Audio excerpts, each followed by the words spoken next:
Number 235, the diagonal of a rectangle is 13 meters while one side is 12 meters. What is its area?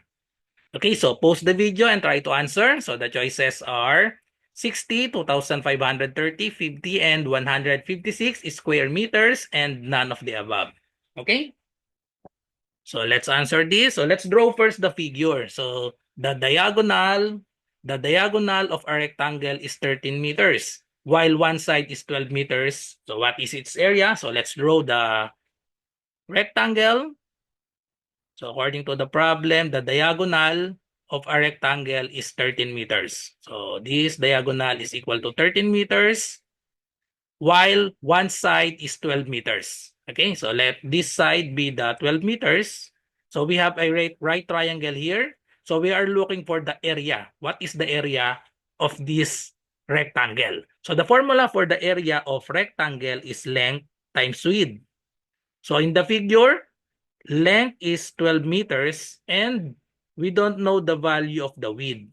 Okay? So first, we need to solve the width by using the Pythagorean theorem. So according to Pythagorean theorem, we have c squared is equal to a squared plus b squared, where c squared is the hypotenuse. So this is the hypotenuse, the 13 meters, and we have a squared plus b squared. So that is the a and b, the length and the width.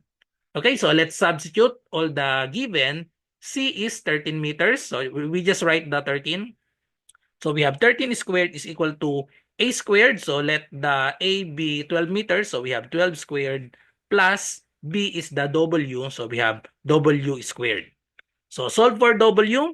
So I squared this 13 squared. So that is 13 times 13. That is equal to 169 equals 12 squared. So we have 12 times 12. That is equal to 144 plus w squared. Solve for w. So subtract 144 to both sides. Okay, so this will cancel out. 169 minus 144. That is equal to 25 equals w squared. So to solve for w, get the square root of both sides of the equation. So we can cancel the radical and the square. So therefore, the length of the width is square root of 25. That is equal to 5. So therefore, w is equal to 5 meters.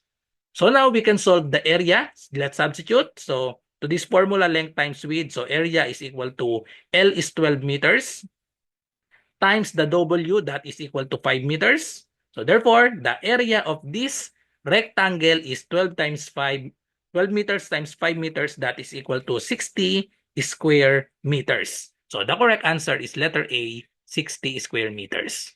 Follow me for more content like this. Sa mga nagre-review para sa civil service exam, pwede po kayong mag-join sa aking review. Meron po tayong review para sa Math and Logic via Zoom for only 50 pesos. So ano yung mga kasama dyan sa 50 pesos? Meron tayong 10 sessions, February 10 to 19, 2025, 7 p.m. onwards. So more or less mga 2 hours po yung bawat session natin. 10 sessions po yan, 10 to 19, 7 p.m. Okay, so meron tayong GC at exclusive FB group. Meron tayong Google Forms practice test. Sessions are recorded para kapag hindi kayo naka-attend, mapapanood nyo pa, i-upload ko po yan sa exclusive FB group natin. Okay, so ang session natin, Math and Logic lang, pero but we'll share a reviewer on other subjects. So yung mga reviewer natin sa ibang subjects, i-upload ko po yan sa ating FB group. Yan po yung mga nasa Google Forms na practice test. So ito po yung mga example. Ito po yung mga example na Google Forms natin sa ibang subjects. So verbal ability, medyo marami na. May 13 na ako dyan. Numerical reasoning, Gen Info, Filipino, and then madadagdagan pa po yan. Okay, so bago mag-February 10 ay marami pa pong madadagdag dito na mga Google Forms. At meron din akong mga reviewer yung kumpleto. So meron akong at least 2 sets mag-a-upload ako dito ng Google Form na kumpleto, 100 plus items yon yung kumpleto. Okay, so ano pang inaantay nyo? I-DM nyo na po ako sa aking messenger RJ Enseñado. Okay, so para malinaw po ha, ang 50 pesos po ay para sa 10 sessions na. So i-divide nyo sa 10, lumalabas 5 pesos lang per session. Okay? So, PM nyo lang po ako para maka-join kayo.